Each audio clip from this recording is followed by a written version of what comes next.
महात्मा कबीर जी कहते हैं ये तो एक सिद्धि हमारी भक्ति से, हमारा जो मंत्र है इस मंत्र से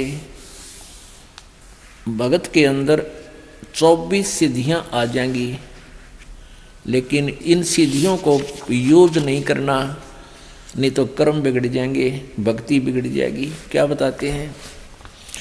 शब्द महल में सिद्ध 24, हंस बिछोड़े बिस्वे 20। एक सिद्धि सुरदेव मिलावे, एक सिद्धि तन मन वृत्ति बतावे, एक सिद्धि हो पवन स्वरूपी, एक सिद्धि हो वे अनुरूपी। एक सिद्धि निस्वासर जागे, एक सिद्धि सेवक हो आगे। एक सिद्धि सुरगापुर ध्यावे, एक सिद्धि जो सब गट छावे। एक सिद्धि सब सागर पीवे, एक सिद्धि जो बहु जुग जीवे। एक सिद्धि जो उड़े आकाशा, एक सिद्धि परलोके वासा। एक सिद्धि कष्ट तन जारा, एक सिद्धि तन हंस नियारा। एक सिद्धि जल डूब न जाई, एक सिद्धि जल पैर न लाई। एक सिद्धि बहु चोले धारे, एक सिद्धि नी तत्व विचारे। एक सिद्धि पांचों तत् नीरम, एक सिद्धि जो बजर शरीरम। एक सिद्धि पीवे नहीं खाई, एक सिद्धि जो गुप्त छिपाई। एक सिद्धि जो ब्रह्मंड चलावे, एक सिद्धि सब नाद मिलावे। एता खेल खिल्यारी खेले, सो हम हंसा प्रगट वेले। 24 को ना दिल चावे, सो हंसा शब्द अतीत कहावे।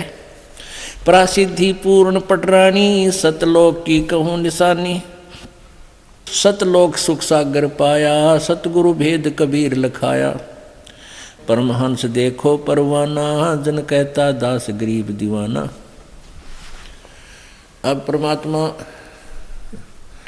की महिमा सुनाते हुए गरीबदास जी ने कहा कि परमेश्वर कबीर जी के इस मंत्र में, जाप में, साधना में ये 24 सिद्धियां आ जाएंगी। और इन 24 को ना मन चावे, सो हंसा शब्द अतीत कहावे। उसके ऊपर भक्ति की कमाई उसकी सुरक्षित रहेगी, जो इन 24 सिद्धियों को भी नहीं चाहेगा। कौन कौन सी सिद्धि अभी आपको गिनवाई हैं? शब्द महल में सिद्धि 24, अंश बिछोड़े बिस्वे 20। अभी तक आप जी ने 8 सिद्धि सुनी है। ये भगवान शंकर के पास निधि हैं, सिद्धि हैं। इन्हीं में से एक आधी सिद्धि जो तप साधना करते हैं इन पुजारियों को दे देते हैं। उस एक अर्धी की गांठ पर ये पंसारी बन जाते हैं। अब परमात्मा कहते हैं हमारे इस मंत्र में 24 सिद्धियां आ जाएंगी, जो इन ब्रह्मा विष्णु महेश के पास भी नहीं है। और ये तुम्हारी दुश्मन हो जाएंगी यदि तुमने इनका प्रयोग करना शुरू कर दिया। इनका नहीं प्रयोग करना, ये तो बाई प्रोडक्ट है आपका, भक्ति का बाई प्रोडक्ट है सिद्धि। हमने भक्ति चाहिए। और जैसे ये समझ लो गेहूँ बनाते हैं ना, उसमें बुरड़ी हो जाती है, वो यूजलेस होती है। उनमें एक आधा दाना भी होता है, थोड़े बहुत गेहूँ भी होते हैं, पर वो यूजलेस। ये सिद्धि साधना तो बुरड़ी समझ लो। हमने अपनी कणक सुरक्षित रखनी है, सत भक्ति सुरक्षित रखनी है। इसका सिद्धियों से कोई लेना देना नहीं रखना। कौन कौन सी सिद्धियां बताते हैं? एक सिद्धि सुरदेव मिलावे, एक सिद्धि मनवृत्ति बतावे। ये सिद्धियां होती हैं जो आपके मन में क्या सोच रखा है आपने, वो बता देगा सामने वाला। उसके एक वो मन की वृत्ति बताने वाली सिद्धि जिसने अपनी कंप्लीट कर रखी है, साध रखी है। एक बार हमारे ताऊ के लड़के की भैंस चोरी होगी, तो किसी ने बताया कि वहाँ इधर गुड़गांव साइड में एक मुसलमान है और वो जाति बता दी है चोर का नाम। तो उसने वो वहाँ गए 5-7 हमारे घर वाले। उसने कहा कि तुमने जिस पे शक है उसका नाम लिख लो और उसके साथ साथ और 10 नाम और पर्चियाँ बना लो। एक तो उसकी हो जिसके ऊपर तुमने शक है और बाकियों की 10 के 9 के नाम और लिख दो। 10 पर्ची यहाँ डाल दो, मैं अपने आप उठा के दे दूंगा, वो चोर होगा। अब उन घरवालों को किसी एक पर शक था, उसका नाम लिख दिया। सबके जितने सेव वहाँ गए थे सबके मन में यूँ था कि यूँ पक्का चोर है। और वो पर्ची डाली, उसने वह ये पर्ची उठा कर दे दी। वह मन की वृत्ति जाने था कि किसके बारे में सोच रहे हैं ये चोर। सब खुश हो गए, वाह भाई वाह, बड़ी बात है, तो कति सच्ची बात होगी भाई, देखा ना हम भी सोच रहे थे, इसने वह बता दी। वो आके पुलिस ने कहा था भाई अपना नाम बता दो, किस पे शक है, उन्होंने बता दिया यूँ चोर है। पुलिस ने उसको पूछताछ की, धमकाया खुरकाया। पुलिस ने कहा भाई यूँ चोर नहीं है।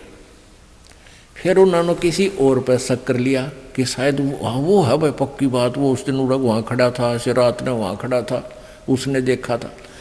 तो वो फिर किसी दूसरे और के पास गए, एक ऐसा ही बकवाद करनिया, तो उसने भी यही कहा। ऐसे ही उन्होंने उसका नाम लिख दिया, जिस पे शक था 9 और लिख कर डाल दिए। उसने वह पर्ची निकाल दी जिस पर उन हमारे घर वालों में शक था, वो नाम निकाल के दे दिया कि यूँ चोर है। अब फिर उन्होंने फिर आगे पुलिस को बताया कि यूँ पक्का चोर है भाई, तुम कित पूछ का एक ऐसे ऐसे वहाँ। तो पुलिस वाले बोले ये बात नहीं जचती। उससे भी पुलिस ने पूछा था अच्छी की, लेकिन वो भी चोर नहीं था, वो बहस नहीं पाई। और वो जाते बताते जो मन में सोचते ये बकवादे हैं, किसी ने सच्ची भी हो जाती है उनकी, तो 20 जगह गुण गा दिया, हमारी तो सच्ची बता दी थी उसने। तो पुण्यात्माओं, ये ड्रामाबाजी हमने नहीं करनी चाहिए। तो क्या बताते हैं,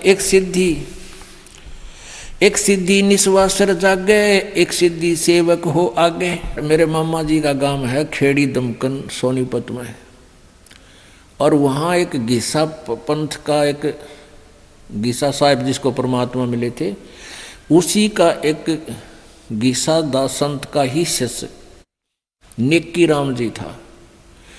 उसने गीसा साहेब जी की वचनों को आधार ना मानकर संसारिक जो आम लोकवेद के आधार से हठ योग करना शुरू कर दिया। उस हठ योग से उसमें सिद्धि आ गई, नींद ना हो, उसने दिन रात जागता रहता था। तो वहाँ एक आश्रम बना हुआ है, उस आश्रम की स्थापना होने का कारण जब हमने पूछा तो बताया वहाँ के व्यक्तियों ने कि नेक्की राम जी यहाँ एक बड़ी सी थी, वन था छोटा सा, उसमें बैठ गया आके और ज्ञान प्रचार करे और दिन रात जाग गए। तो वहाँ एक दो सेवक रहने लगे, उन्होंने कहा यो महात्मा जी ना दिन में सोता ना रात में। तो लोगों ने छुप कर देखा कई दिन तक, भाई सचमुच ना दिन में सोता ना रात में सोता, ये तो महाराजा पड़ा है। उसका उड़े एक आश्रम बना दिया, मंदिर बना दिया, उसकी पूजा शुरू करने लगे हैं, और आज कुछ भी कोई ना उसका पल्ले। तो इस प्रकार हम भ्रमित हो जाते हैं। एक सिद्धि निस्वासर जागे, एक सिद्धि सेवक हो आगे। जैसे आपको हम कई बार सुनाते हैं कथाएं, उदाहरण देते हैं कि ये मन जो है ये एक भूत समझो, और इसको यदि भक्ति पर लाए रखा तो ये ठीक से, अगर इसको भक्ति पर नहीं लगा तो बकवाद सूझता है, कोई भूतपना, कोई गलत काम करवाता है, पाप की तरफ दौड़ता है, हमारे जान का खतरा बनता है। तो इसके लिए इसको कैसे कंट्रोल करना चाहिए, इस मन को, इसको परमात्मा के नाम पर लगाए रखना चाहिए। तो इसका उदाहरण देते हैं हम कई बार।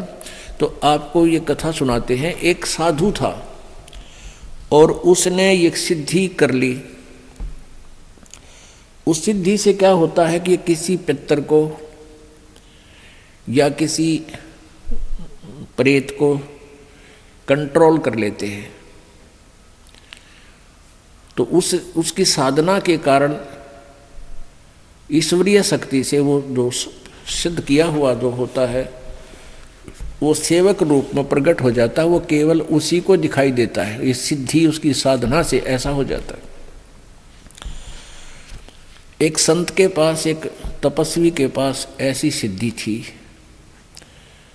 लेकिन उसमें एक अवगुण था कि उसको अगर काम ना बताया गया, वो सेवक प्रकट हो जाता था तो सिद्धि से, तो नहीं तो वो फिर उसको हानि कर देता।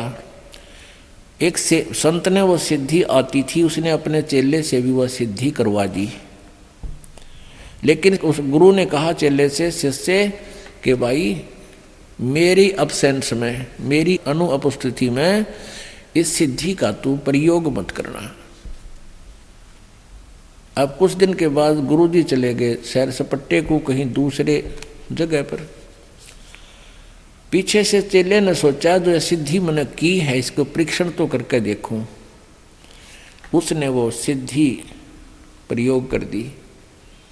सामने एक जंद खड़ा हो गया, एक प्रेत सेवक बनकर कहने लगा, महाराज बात सुन ले, यदि मुझे काम बता और काम नहीं बताओगा तो तेरी गर्दन दाबूंगा, मैं तुझे मारूंगा। तो चेले ने सोचा भाई काम बता दिया, बर्तन साफ कर दे। बर्तन साफ कर दिए मिनटा में। आटा मांग लिया, 10 मिनट में आ लिया। 2-4 काम बताए वो मिनटा में कर दे। उन्हें सोची अच्छा मेरा भाई, और काम ना बताऊंगा तो भी मेरी गर्दन दबाओगा, मारेगा। उसने गुरुजी को याद किया, एक मर गया मैं तो आज गुरुजी गलती होगी। इतने वो गुरुजी आ गए।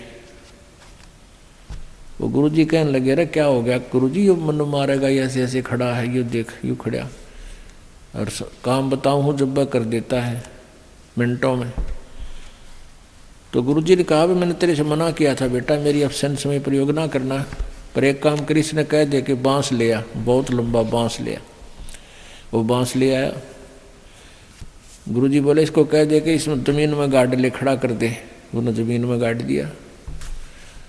तो गुरुजी बोले इसको कह दे कि इस बांस पर चढ़े जा, उतरे जा, काम होगा जब मैं तेने बुला लूंगा ना, तू अपना यूं काम लगा रहे। तो ऐसे ही इस मन को कंट्रोल करने की विधि बताई परमात्मा ने। संसारी काम करे इतने तो काम में लगे। फिर इस राम नाम के बांस पर चढ़ाए जा, उतारे जा इस मन रूपी भूत को। इसने ठाली ना छोड़ा ना, यू हानि कर दी।